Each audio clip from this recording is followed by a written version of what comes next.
Hello students, कैसे हैं आप सभी। आज हम पढ़ने वाले हैं आपका डायमेंशन एनालिसिस पार्ट टू। अब पार्ट टू कुछ नहीं है, डायमेंशन एनालिसिस के एप्लीकेशंस। अभी तक आपने पढ़ा था डायमेंशंस के बारे में कि अलग अलग फिजिकल क्वांटिटीज़ की हम डायमेंशंस कैसे निकालते हैं। अब हम बात करेंगे कि डायमेंशन एनालिसिस की एप्लीकेशन क्या है, हम डायमेंशंस का यूज़ करते कहाँ पे हैं।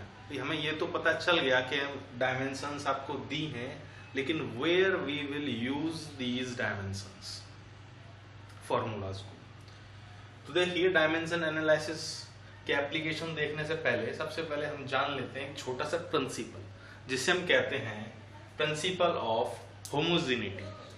प्रिंसिपल ऑफ होमोजेनिटी लिख लीजिएगा आप अगर लिखना चाहें।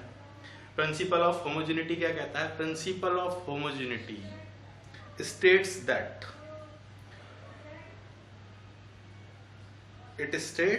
that the dimension formula on the both side of equation will be same। और क्या कहता है? और कहता है ये कि एक इक्वेशन में अगर कोई दो टर्म है, तीन टर्म्स है, जैसे a is equals to b plus C, तो इन तीनों टर्म्स के जो डायमेंशनल फॉर्मूले होंगे वो सेम।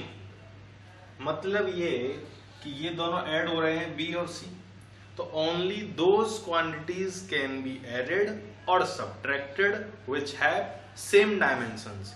हम केवल उन्हीं क्वांटिटीज को ऐड कर सकते हैं, उन्हीं को सब्ट्रैक्ट कर सकते हैं जिनकी डायमेंशंस क्या है? सेम है। जैसे 5 kg plus 2 kg is equals to 7 kg। देखो, इसकी डायमेंशन क्या थी? kg है मास m, इसकी डायमेंशन bm। तो हम दो फिजिकल क्वांटिटीज को ही ऐड कर सकते हैं जिनकी सेम डायमेंशन है, वैसे ही हम सब्ट्रैक्ट कर सकते हैं। हाँ, हम ऐसा नहीं कर सकते कि भाई 5 kg plus 2 metre is equals to कितना। ये हो सकता है क्या? ये नहीं हो सकता, क्योंकि इसकी डायमेंशन m है और इसकी डायमेंशन l है। दो अलग अलग डायमेंशन वाली क्वांटिटीज को हम ऐड नहीं कर सकते हैं और ना ही इनको सब्ट्रैक्ट कर सकते हैं। तो आपको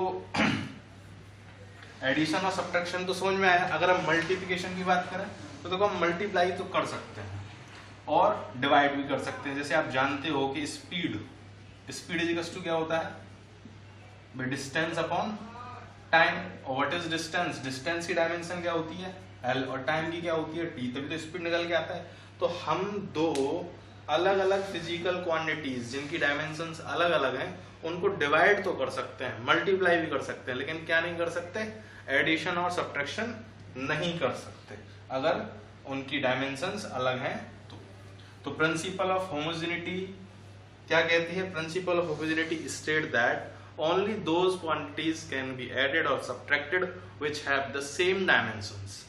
और क्या कहती है ये कि एक इक्वेशन के लेफ्ट साइड और राइट साइड जो डायमेंशंस हैं वो क्या होंगी? सेम होंगी। तो चलिए इसके ऊपर हम जो है कुछ क्वेश्चंस देख लेते हैं, कुछ एग्जांपल्स लगा लेते हैं। पहला एग्जांपल हम लेते हैं, let's see v is equals to u plus 80। अब देखिए भाई, प्रिंसिपल ऑफ होमोजेनिटी के हिसाब से ये एक टर्म हो गया, यहाँ पे ये दूसरा टर्म हो गया, ये तीसरा टर्म हो गया। तो ये जो फर्स्ट सेकंड थर्ड तीनों टर्म है, इन तीनों की डायमेंशन क्या होनी चाहिए? सेम होनी चाहिए। तो देखिए, डायमेंशन ऑफ v निकाल लेते हैं। v क्या है? वेलोसिटी, और वेलोसिटी की डायमेंशन आप जानते हैं lt minus 1। Similarly dimension of u भी तो वेलोसिटी है, तो lt माइनस 1। इसके बाद हम निकालते हैं डायमेंशन ऑफ at। a क्या है? एक्सेलरेशन। तो what will be the dimension of acceleration? इसको आप लिख दोगे वेलोसिटी अपॉन टाइम, और ये क्या भी इसे t, और lt minus 1 upon t into T, T से टी कैंसिल, LT माइनस 1। तो आप देखिए डायमेंशन ऑफ V कितना है, LT minus 1। Dimension of U कितना है, LT minus 1। Dimension of AT कितना है, LT माइनस 1। मतलब इन तीनों टर्म्स की जो डायमेंशन है वो क्या है, सेम है।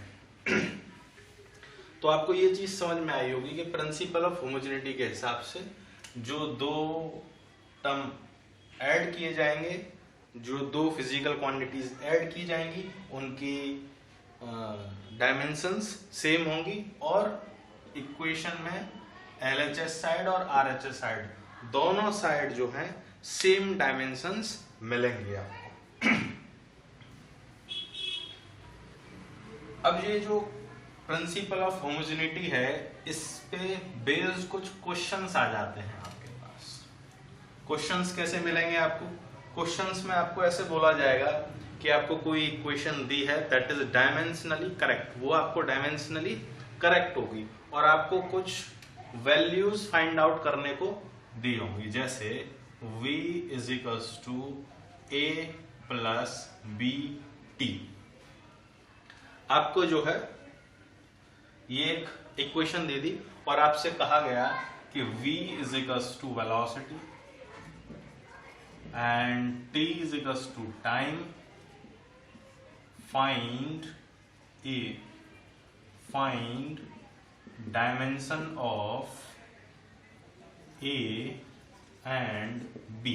आपसे बोला कि A और B की डायमेंशन बताइए, तो बस प्रिंसिपल ऑफ होमोजेनिटी के हिसाब से आप क्या कहेंगे कि dimension of V will be equal to dimension of A। तो यहां पे लिखेंगे डायमेंशन ऑफ A क्या हो जाएगा, dimension of A, dimension of A will be equal to dimension of V। तो यहाँ पे आ जाएगा आपका dimension of A will be equal to dimension of V। Velocity की डायमेंशन क्या हो जाएगी, LT माइनस 1। तो डायमेंशन ऑफ A आपको यहाँ पे मिल गया LT माइनस 1। L की पावर कितनी हो गई यहाँ पे, तो 1। इसी तरीके से हमको यहाँ चेक करना है B की निकालने के लिए, तो हम क्या करेंगे, डायमेंशन ऑफ V ले लीजिए, A का पता पड़ गया था, हम A की भी ले सकते हैं। तो dimension of V is equals to dimension of B T.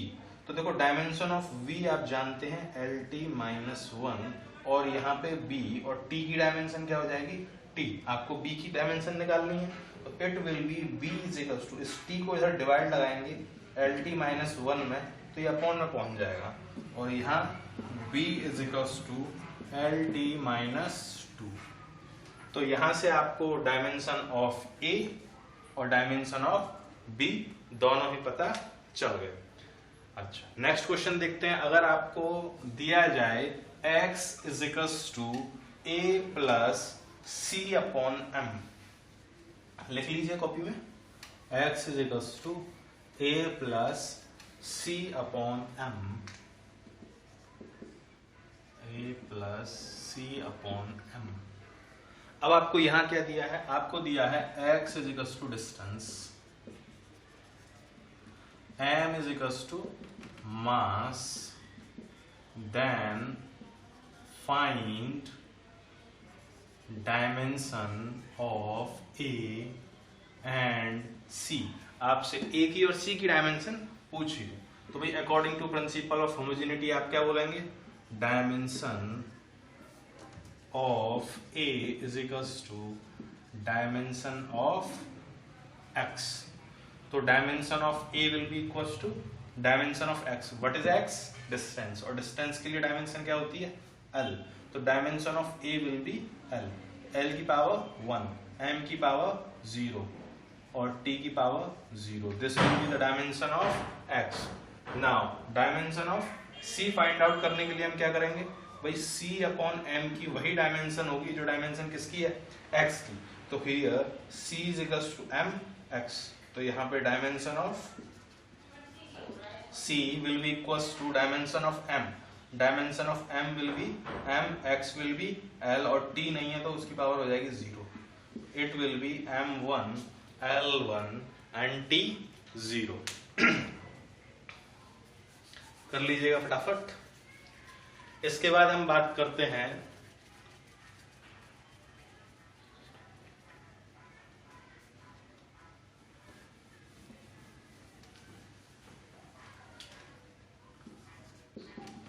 a plus B upon lambda square. आपको जो एक और इक्वेशन दी है, मान लीजिए कि X mu is equals to A plus B upon lambda square. अब आपको देखिए what is mu, refractive index. What is lambda, it is wavelength. Find the value of A and B. Find value, dimension of A and B. आपसे A और B की dimension पूछी है। तो देखिए जब हम बात करते हैं अबाउट रिफ्रैक्टिव इंडेक्स, तो what will be the dimension of refractive index. भाई रिफ्रैक्टिव इंडेक्स क्या होता है, velocity upon velocity, velocity in first medium upon velocity in second medium. या फिर आप कह सकते हो रिफ्रैक्टिव इंडेक्स क्या होता है, sine I upon sine R. और क्योंकि साइन आई वो भी डायमेंशनलेस क्वांटिटी है, नीचे भी डायमेंशनलेस क्वांटिटी है, दोनों कट जाए। ऐसे अगर वेलोसिटी अपॉन वेलोसिटी, वेलोसिटी से वेलोसिटी भी कैंसिल हो जाएगी।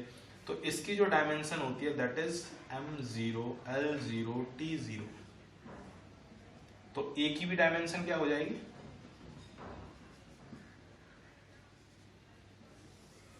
m0 l0 t0 according to principle of homogeneity.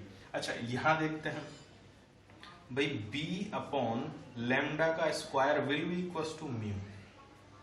Dimensionally, हम डायमेंशनली बात कर रहे हैं तो डायमेंशनली ये सेम होंगे। Dimension of b upon lambda का square will be equals to dimension of mu. तो यहाँ पे आ जाएगा आपका b is equals to mu lambda square. और what is dimension of mu, m0 l0 t0। What is dimension of lambda, lambda क्या है, वेव लेंथ, लेंथ ही है। तो यहाँ पे l स्क्वायर और यहाँ पे आ जाएगा dimension of b will be m0 l square t0। इसके बाद हम देखते हैं अगर आपको कोई क्वेश्चन दिया जाए इस तरीके से साइन के टर्म में या कॉस के टर्म में या टेन के टर्म में, आपको जो है sine theta, cos theta, tan theta दिया जाए तो डायमेंशंस क्या होंगी।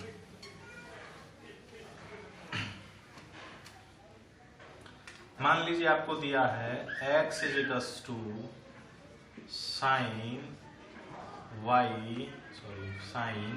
at। आपको दिया है x is equals to sine at और आपसे पूछा है फाइंड डायमेंशन ऑफ a। आपसे क्या पूछा है, फाइंड डायमेंशन ऑफ a। आपको a की डायमेंशन बतानी है। तो देखिए यहाँ पे ये पूरा क्या है, एंगल, और angle is a dimension less quantity. Angle की कोई भी डायमेंशन नहीं होती। जब आपकी एंगल डायमेंशन लेस क्वांटिटी है तो हम कह सकते हैं AT will be equal to, dimensionless में क्या होता है, m0 l0 t0। तो what is dimension of A, dimension of A, dimension of A।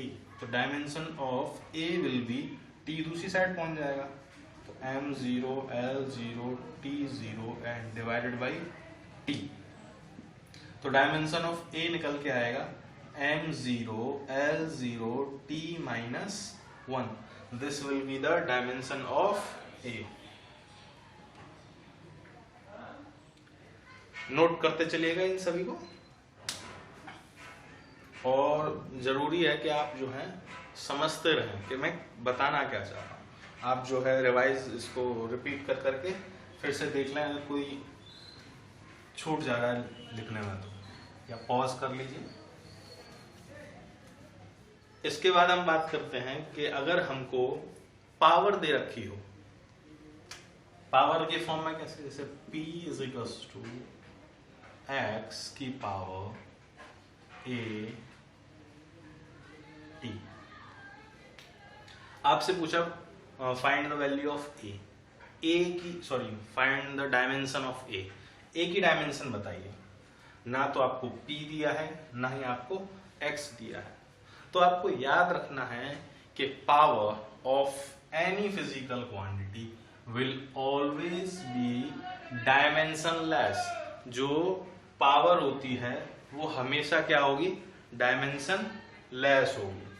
तो यहाँ पे आप क्या करेंगे, the dimension of AT will be equals to कितनी, डायमेंशन लेस है तो M0 L0 T0।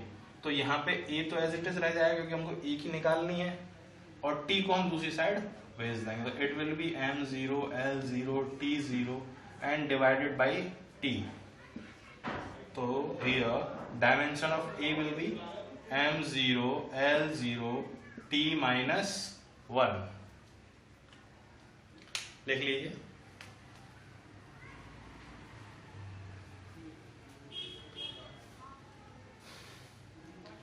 तो ये तो था प्रिंसिपल ऑफ होमोजेनिटी का यूज कैसे करते हैं। प्रिंसिपल ऑफ होमोजेनिटी पे बेस्ड क्वेश्चंस किस तरीके के आते हैं। अब जो सबसे ज्यादा इंपॉर्टेंट है that is the application of dimensional analysis. तो एप्लीकेशंस क्या है, मैंने आपको शायद पिछले लेक्चर में बताए थे कि there is 3 applications of principle of homogeneity और डायमेंशन एनालिसिस। डायमेंशनल एनालिसिस के जो है 3 एप्लीकेशन है। हम 3 तरीके से जो है डायमेंशंस का यूज करते हैं। अब देखिए कैसे। पहला है to check the correctness of equation. भाई इक्वेशन की हमको क्या करनी है, करेक्टनेस चेक करनी है। तो अगर इक्वेशन की हमको करेक्टनेस चेक करनी है तो क्या होगा भाई, लेफ्ट हैंड साइड और राइट हैंड साइड जो आपका डायमेंशन है वो सेम आनी चाहिए। जैसे एक एग्जांपल देखते हैं, distance s is equals to, distance क्या होती है, velocity into time, velocity into time. अब देखिए हमको चेक करना है कि ये सही है या नहीं है डायमेंशनली। तो हम क्या करेंगे, पहले लेफ्ट हैंड साइड को यहाँ पे LHS और इधर RHS। अब हम LHS में चेक करेंगे डायमेंशन ऑफ S। तो देखिए डायमेंशन ऑफ S मतलब डिस्टेंस की डायमेंशन क्या हो जाएगी, डिस्टेंस क्या होती है L।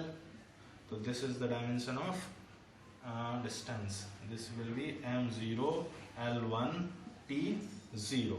Here by dimension of VT। अब यहाँ डायमेंशन वेलोसिटी क्या हो जाएगी LT माइनस 1 और T की डायमेंशन क्या हो जाएगी T। तो इट विल बी M, कुछ भी नहीं है M तो 0, L की पावर 1 और T की पावर -1 + 1। तो ऐड होके क्या हो जाएगी -1 + 1 0। तो अब गौर से देखिए लेफ्ट हैंड साइड और राइट हैंड साइड जो डायमेंशंस क्या है, सेम है।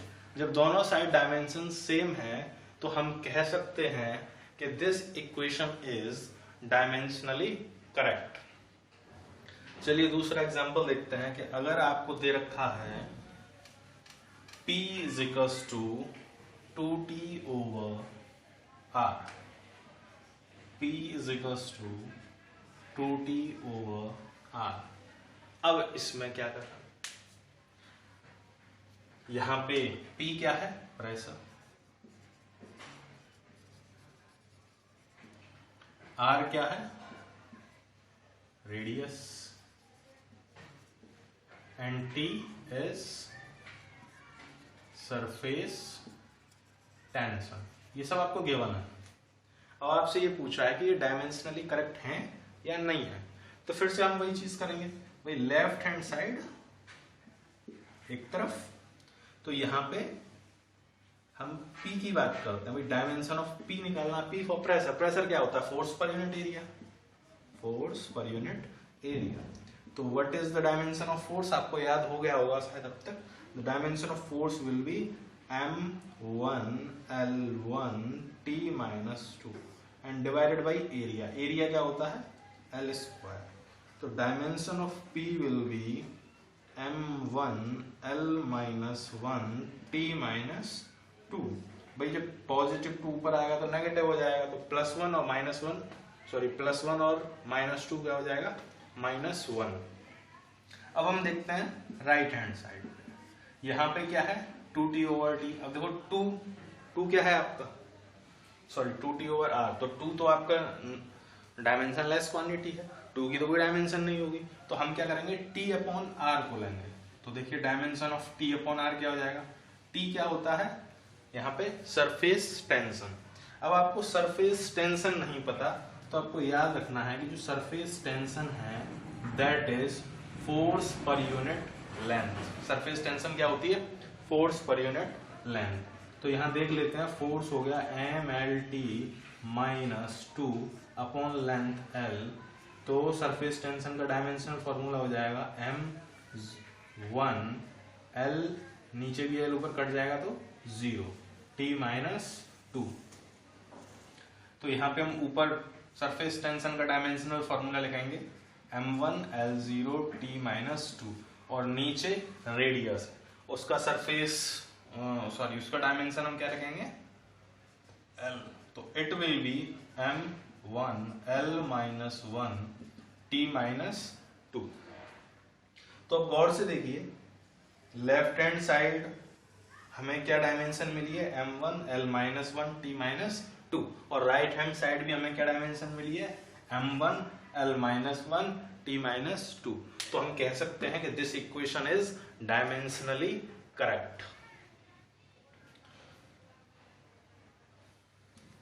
तो इसी तरीके से आपको कोई भी इक्वेशन दी होगी और आपसे पूछा जाएगा कि बताइए कि this equation is dimensionally correct और नॉट, तो आप क्या करेंगे, लेफ्ट हैंड साइड की डायमेंशंस एक तरफ निकालेंगे और राइट हैंड साइड की डायमेंशंस एक तरफ निकालेंगे। अगर उनकी डायमेंशंस दोनों की सेम आती हैं तो हम कह देंगे equation is dimensionally correct, otherwise we will say that equation is not dimensionally correct.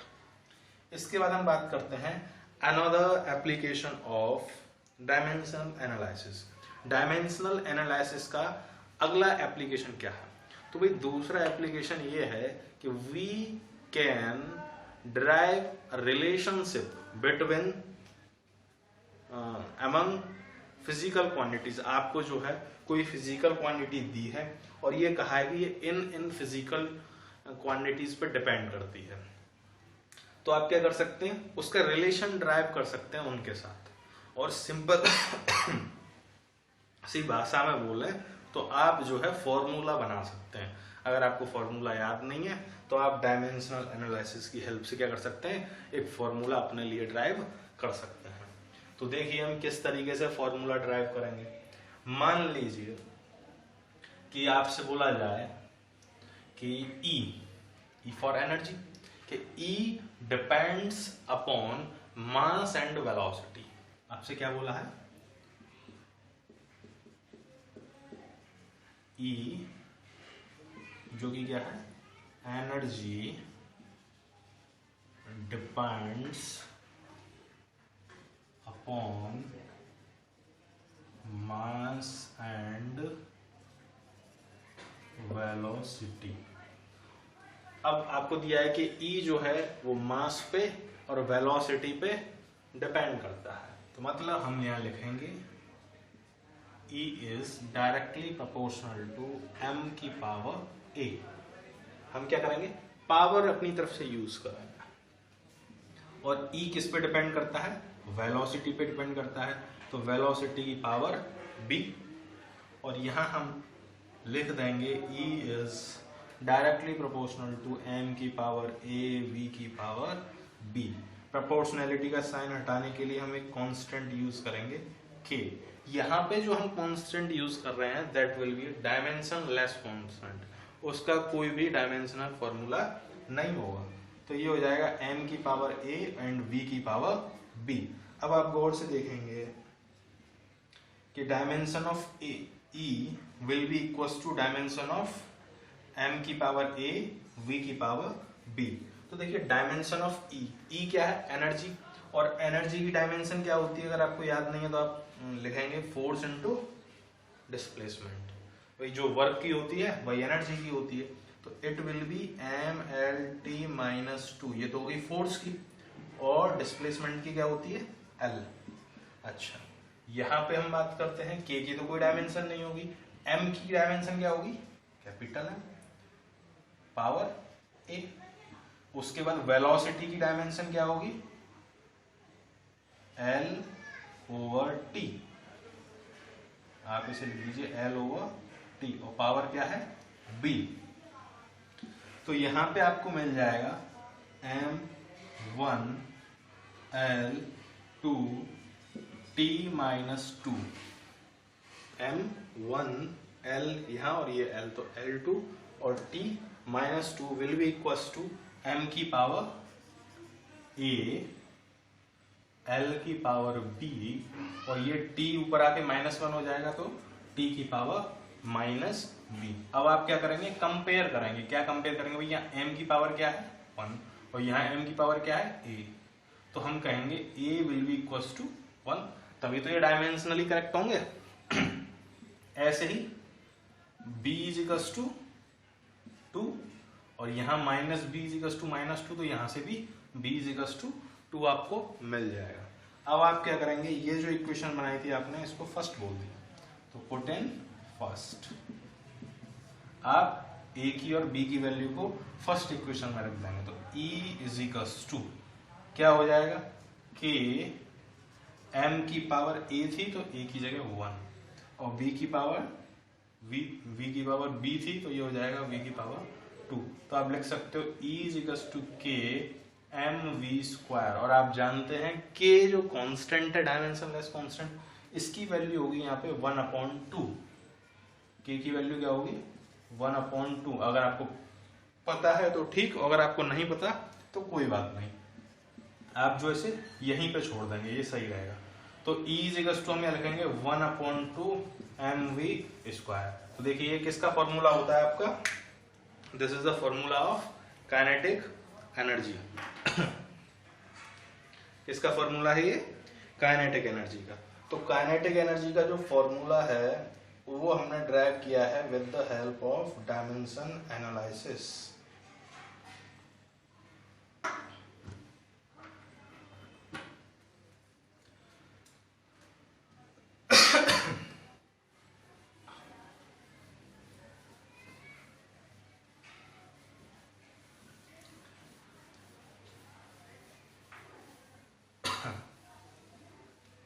एक क्वेश्चन और देखते हैं, to derive the relationship between among physical quantities, इसी टॉपिक पे, कि अगर मान लीजिए एक स्फेरिकल बॉल है और ये कहा गया है कि स्फेरिकल बॉल हैविंग रेडियस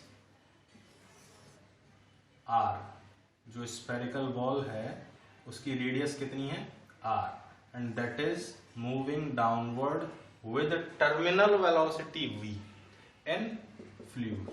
ये किसी लिक्विड में v वेलोसिटी से जा रही है और इस लिक्विड की जो विस्कोसिटी है दैट इज ईटा। तो एक बॉल है, r उसकी रेडियस है, v टर्मिनल वेलोसिटी है, और जिस फ्लूइड में वो नीचे की तरफ मूव कर रही है उसकी जो है कोफिशिएंट ऑफ विस्कोसिटी आपको दे रखा है ईटा। तो आपको ड्राइव करना है फॉर्मूला फॉर द फोर्स। तो आपसे कहा है कि फोर्स जो है इन तीनों फैक्टर्स पे डिपेंड करता है। तो आप सीधे सीधे लिखेंगे भाई फोर्स किस पे डिपेंड करता है, फोर्स डिपेंड्स ऑन रेडियस, तो ये force depends on velocity, force depends on viscosity. तो आपने लिख दिया कि force is directional to r की power a, force directional to v की power b, force is directional to eta की पावर c। और आप यहां से लिख सकते हैं force is directly proportional to eta r v। एक काम करते हैं, इसको ईटा करते हैं, इसको r, इसको v। अब ठीक, तो ईटा आर वी, तो ईटा की पावर कितनी है a, r की पावर कितनी है b और v की पावर कितनी है c। फिर से वही चीज करेंगे हम, प्रोपोर्शनैलिटी कांस्टेंट के, ईटा की पावर a, r की पावर b, v की पावर c। अब आता है डायमेंशन एनालिसिस में हम क्या करेंगे, डायमेंशंस रखेंगे इनकी। तो what is the dimension of force, force की भी डायमेंशन क्या होगी, वही आप जानते हैं mlt-2, this is the dimension of force. और k क्या है, डायमेंशन लेस क्वांटिटी है। भाई k तो कांस्टेंट है, भाई इसकी तो कोई डायमेंशन नहीं होगी। ईटा। अब ईटा तो अभी आपने नहीं पढ़ा अब तक, तो आपको बता देते हैं, ये फॉर्मूला आप याद कर लीजिए, और इम्पोर्टेंट है, ईटा का डायमेंशन फॉर्मूला भी अलग से पूछ लिया जाता है 1 नंबर में। तो what is the dimensional formula of eta, viscosity का जो है यहाँ पे डायमेंशनल फॉर्मूला क्या होगा। तो सबसे पहले हमें पता होना चाहिए फॉर्मूला क्या होता है इसका। तो जो ईटा का फॉर्मूला है दैट इज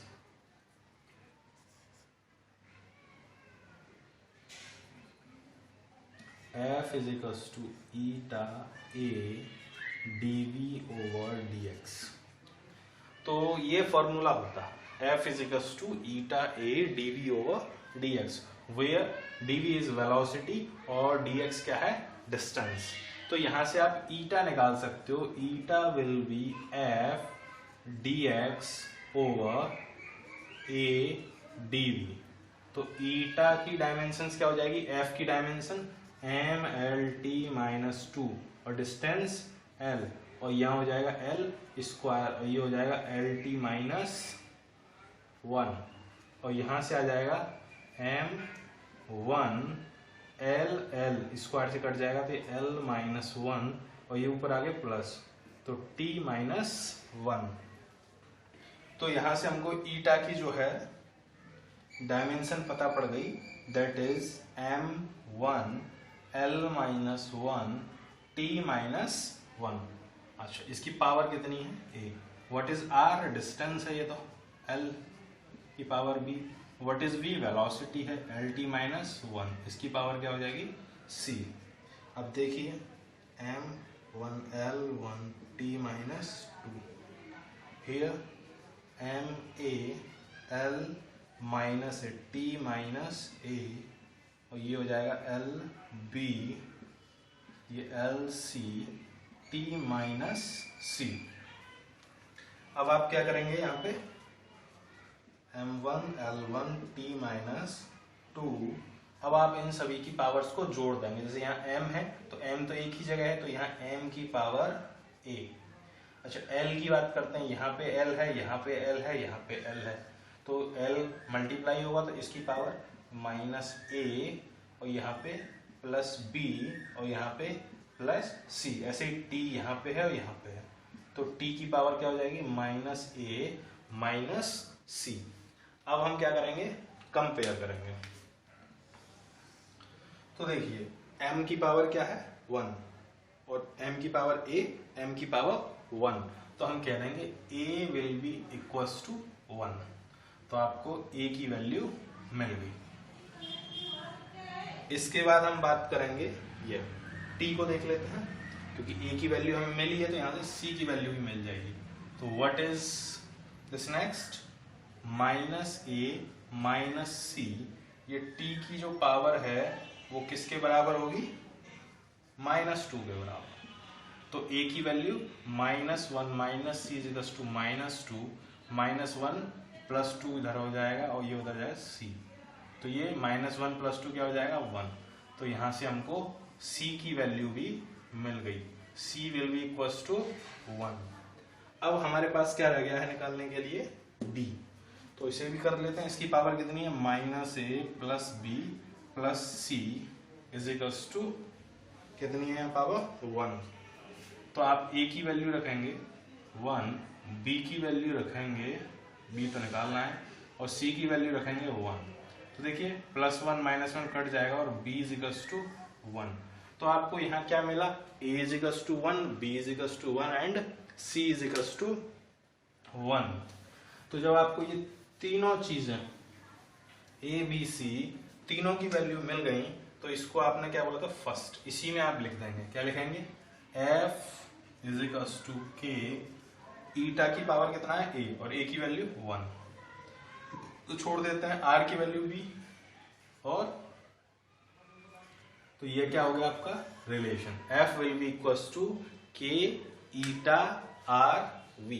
तो this is the relation between f eta r and v, और k कांस्टेंट है। अगर इसकी आपको वैल्यू पता है तो आप लिखेंगे, नहीं पता तो नहीं लिखेंगे, तो आप इसको यहीं पर छोड़ देना। अच्छा,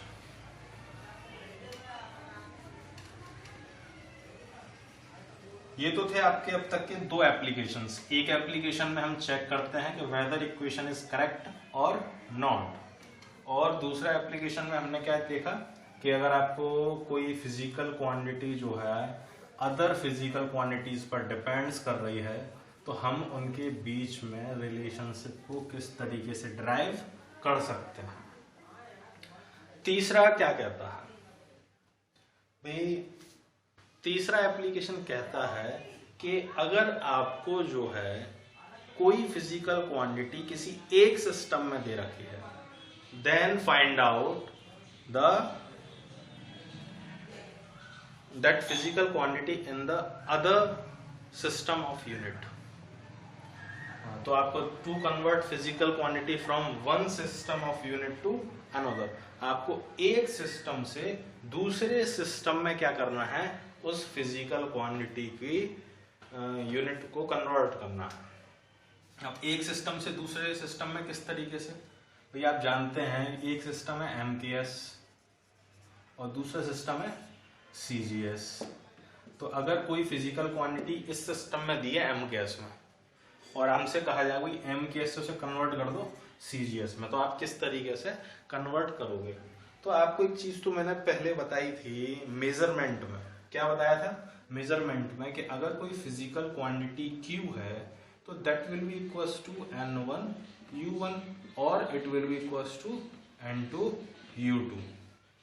अब ये एक सिस्टम है यूनिट का और ये दूसरा सिस्टम है। मान लीजिए ये यूनिट किस में है MKS में और ये यूनिट किस में है CGS में, और ये इनकी न्यूमेरिकल वैल्यू है। तो जो भी यूनिट है यहां हम यूनिट की जगह क्या लिखेंगे, डायमेंशंस। ये भी चीज आपको याद रखनी है, क्या चीज, कि हम इस यूनिट की जगह क्या लिखेंगे, डायमेंशन। तो मान लीजिए डायमेंशन क्या है, m की पावर a। हाँ, m के साथ नीचे 1 जरूर लगाइए ताकि हमें पता रहे कि ये N1 जो है इसके साथ वाला सिस्टम है, M1 L1 T1 और ये हो गई इनकी पावर। ऐसे ही N2, इसकी यूनिट क्या है भाई, इसकी भी MLT रही होगी और पावर तो वही रहेगी, बस किस में चेंज होगा, ये आपका सिस्टम बदल गया। तो यहाँ पे आपको मान लीजिए N2 निकालना है तो आप क्या करेंगे, इस पूरे को इधर डिवाइड लगा देंगे। तो मैंने N2 पहले लिख लिया है, इट विल बी N1 और we will divide M1A L1B T1C and it will divide M2A L2B T2C। तो here N2 will be equals to N1। अब ये फॉर्मूला जो निकल के आ रहा है ये आपको याद रखना है, और याद रखना क्या है ये तो आपको याद हो जाएगा किस तरीके से, कि भाई जो यहाँ रखा है उसकी यूनिट पहले, जो जिसकी यूनिट में कन्वर्ट करना होता है वो नीचे। तो T1 अपॉन T2। अब चलिए इस पर एक क्वेश्चन और देख लेते हैं। ये आपका जो ABC, अब मान लीजिए आपको क्या दिया है, आपसे बोला गया कि आपको वर्क की यूनिट दे रखी है जूल। तो आपसे बोला है कि कन्वर्ट 1 जूल इनटू अर्ग। वर्क की MKS यूनिट को हम जूल कहते हैं और CGS यूनिट को अर्ग कहते हैं। तो MKS यूनिट क्या है, जूल, और CGS यूनिट क्या है, अर्ग। अब आपसे कहा है कि 1 जूल को आप कन्वर्ट करिए अर्ग में। अब भाई हमको तो नहीं पता कि 1 जूल को अर्ग में लिखें तो कितना होगा। 1 kg को, भाई kg है, kg को ग्राम में कन्वर्ट करवाएंगे तो आप बड़े आसानी से कर देंगे। 1 kg इज टू कितना होता है भाई, 1 kg इज टू होता है 1000 ग्राम। तो 1 जूल को 1 अर्ग में हम कन्वर्ट कैसे करेंगे, तो देखते हैं। सबसे पहले हमें जरूरत होता है कन्वर्ट करने के लिए कि हम जिस भी चीज को कन्वर्ट कर रहे हैं उसकी डायमेंशंस क्या है। तो ये जूल किसकी यूनिट है, वर्क की। तो हम सबसे पहले लिखेंगे dimension of work. And what is the dimension of work, force into displacement आप जानते हैं। तो ML square T-2, this is the dimension of work.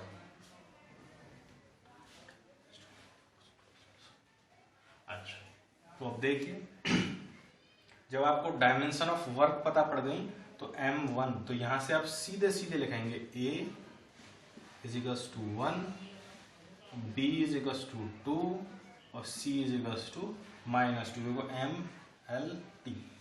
और आपके पास फॉर्मूला क्या था, N2 will be equals to N1 और यहाँ पे M1 अपॉन M2 और यहाँ A, यहाँ L1 अपॉन L2, यहाँ पे B, यहाँ पे T1 अपॉन T2 और ऊपर C। जब आपको ये चीजें मिल गई N2 N1 और ये सब मिल गया, तो अब हम क्या करेंगे, तो देखिए भाई आपको कितना कन्वर्ट करवाएं, ये तो न्यूमेरिकल वैल्यू है, कितना कन्वर्ट करना है 1 जूल, तो ठीक है N2 इज इक्वल्स टू 1। अब देखो हमको ये जो ऊपर लिखा है डायमेंशन, ये यूनिट कौन सा सिस्टम है, MKS सिस्टम है। जूल किस में होता है, MKS में। तो MKS में मास को हम क्या बोलते हैं भाई, किस में मेजर करते हैं MKS सिस्टम मास को, kg में। तो ऊपर आ जाएगा 1 kg और किस में कन्वर्ट करना है, ग्राम में। पावर कितनी है 1, ऐसे ही L किस में है, मीटर में। कन्वर्ट किस में करना है, सेंटीमीटर में। और पावर क्या है आपकी 2। अच्छा ऊपर किस में है ये टाइम, सेकंड में। और नीचे भी टाइम किस में है, सेकंड में। और पावर कितनी है -2। Here N2 will be equals to 1 kg को ग्राम में कन्वर्ट कर दीजिए और नीचे ग्राम, तभी तो ग्राम से ग्राम हटेंगे। ऐसे ही पावर 1 थी, कोई दिक्कत नहीं। यहाँ पे हो जाएगा 100/1 पावर 2 और यहाँ 1/1 पावर -2। तो देखिए यहाँ पे ग्राम से ग्राम हट गया, कितना बचा 10⁻3। यहाँ पे 10⁻2, इसका भी स्क्वायर, तो 10⁻2 का स्क्वायर करोगे तो क्या हो जाएगा 4 × 1। तो यहाँ पे जो आपको N2 मिलेगा, this N2 will be equals to 3 और 4 जोड़ दीजिए 10⁻7 और ये किस में हो गया, अर्ग में।